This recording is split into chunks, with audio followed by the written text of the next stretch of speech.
અને 3 થયા ને એટલે યાદ આવ્યું એક્સરે એક એવી વસ્તુ છે ખબર છે ને, આપણા ઘરમાં કોઈ માંદું પડે ને ત્યારે એક્સરે જોવામાં આવે અને એક્સરે ખબર કુટુંબ આખું આમ ચેક કરે, આમ કરી અને આમ ઓહો બહુ ખરાબ એક્સરે. હવે શું ખરાબ કીધું, જો તો ખરા જ્યાં જોવાનું ત્યાં તારો અંગૂઠો છે. તો એ ખાનદાનમાં બધાને ટેવ હોય, એકવાર તો એક્સરે આમ કરીને આમ જોવે જ. હરામ જો ઘણી વાર ડોક્ટરોને ટપા નથી પડતા એક્સરેમાં. અમારો એક ભાઈબંધ છે અતુલ કરીને, એ ક્યારેક ક્યારેક ચેઇન સ્મોકિંગ કરે, સમજી ગયા અમુક લોકો. તો એ એક્સરે બતાડવા ગયો તો ડૉક્ટરે આમ એનો એક્સરે જોઈને કીધું કે ભાઈ તમારા ફેફસામાં તો કાણું પડી ગયું છે, તમારા ફેફસામાં કાણું પડી ગયું છે. એટલે ઓલો કે ભાઈ અતુલ કે મારા ફેફસામાં કાણું નથી પડ્યું સાહેબ, એક્સરેમાં બીડી અડી ગઈ છે. તમે એ સિવાય જોવો એ કે અને એમાં મારી ભેગો એકવાર, અને અમે સુરતમાં એક જગ્યાએ પ્રોગ્રામમાં ગયા હતા વિમલભાઈ, તને યાદ છે ને, અને એમાં કે બરાબર ઓછી કાંઈ હેઠેથી એટલે આમ કરીને આમ એક્સરે કાઢ્યો.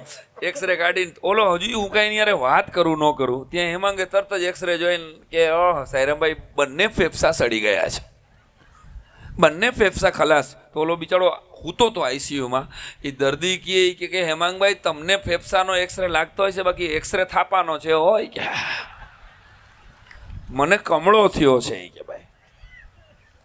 મેં કીધું તને કોણે દોઢો કર્યો તો? કીધું તું સફરજન ખાને ભાઈ, જે કરવા આવ્યો છો એ કર ને યાર બ્રાહ્મણ તરીકે.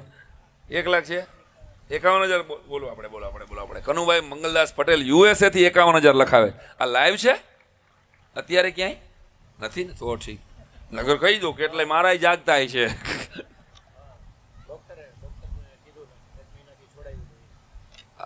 હા એટલે ડૉક્ટરની તો વાત, હા ડૉક્ટર સાહેબ ઓલી વાત એ કરતો હતો. એક જણો ગયો, ડૉક્ટર સાહેબે કીધું કે મેં કીધું તો એ પ્રમાણે દારૂ છોડી દીધો છે રાઈટ? તો કે હા સાહેબ હું પીતો જ નથી.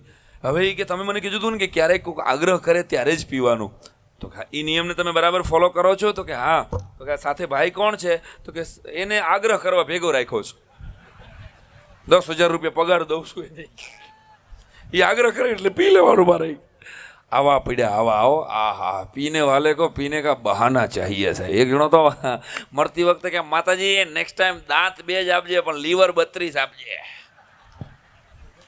કાં તો કે માલ તો હારો જ હતો, લીવર બોગસ નીકળ્યા ગયા.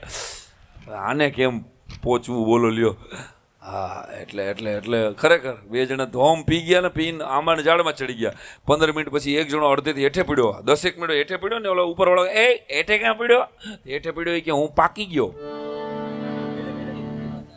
પછી વાળા 4 હોય તો 1 લાખ થઈ ગયા કહેવાય. ચોથો થઈ ગયો વિમલ, બોલ નાખ. પછી વાળા 4 25,000 રૂપિયા અતુલભાઈ પટેલ તરફથી, 25,000 રૂપિયા કિરણભાઈ પટેલ તરફથી, 25,000 રૂપિયા ચંપક સર તરફથી અને 25,000 રૂપિયા અંકુર જનરલ સ્ટોર તરફથી. એકવાર જોરદાર તાળીઓથી વધાવો. 4 જણા વચ્ચે 1 લાખ. 4 થયા. હવે આબરૂ દાવ ઉપર છે ભલામણા બ્રાહ્મણ તારી. હા હા એક જો થઈ જાય બાયપાસ આપણે. હા 21,000 રૂપિયા મનીષભાઈ કારિયા તરફથી અને 25,000 રૂપિયા દીપકભાઈ વોરા વસઈ તરફથી. એક જોરદાર તાળીઓથી વધાવી આપણે.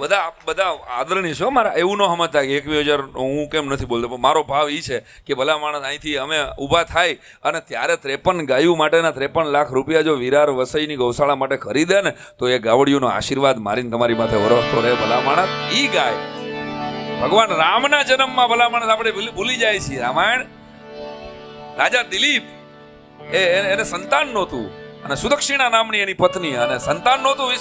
વિશ્વામિત્ર પાસે જઈને કહે શું કરવું અમારે ગુરુદેવ?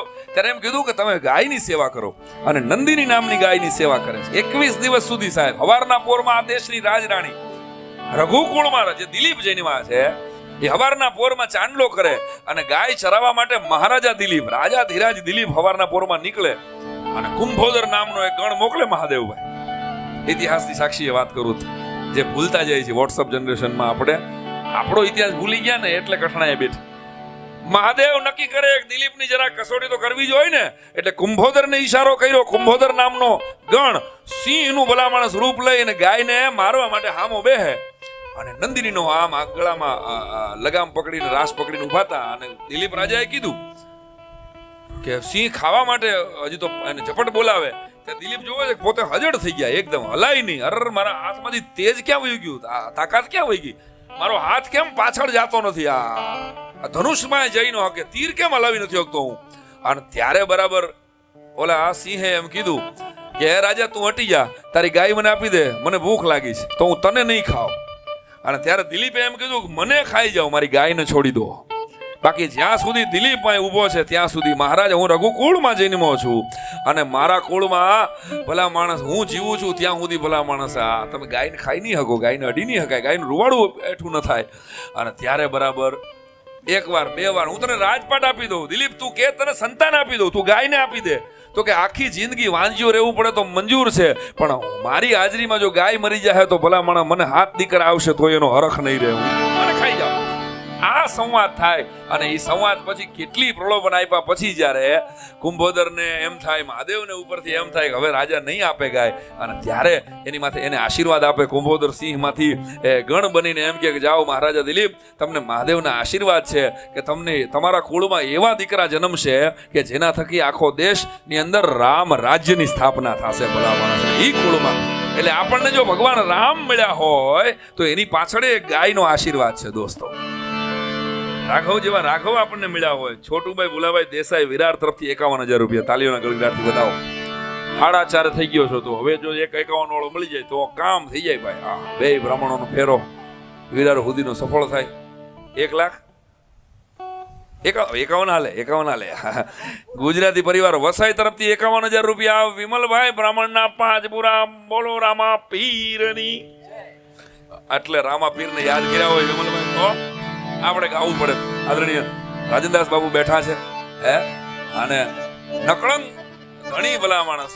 આ ધરતી ઉપર રામાપીરનો એક અવતાર ન થયો હોત ને તો અત્યારે જે અસ્પૃશ્યતાની અંદર આપણે ઘૂસી ગયેલા છે, હજી આપણે બહાર નથી કાઢી શક્યા. ત્યારે રામા ધણીએ ભલા માણસ એક કોમને અસ્પૃશ્યતા નિવારણનું કામ અત્યારે શિક્ષિત ને ભણેલા લોકો એમ કે છે ગાંધી બાપુએ કર્યું. તો જરાક ઇતિહાસ તપાસી લેજો કે ડાલી મેઘવાળની દીકરી હતી ને સૌથી પહેલા એ દીકરીને પોતાની શિષ્યા બનાવીને રામાપીરે ભલા માણસ આ ધરતી ઉપર સૌથી પહેલે પેલું અસ્પૃશ્યતા નિવારણનું કામ.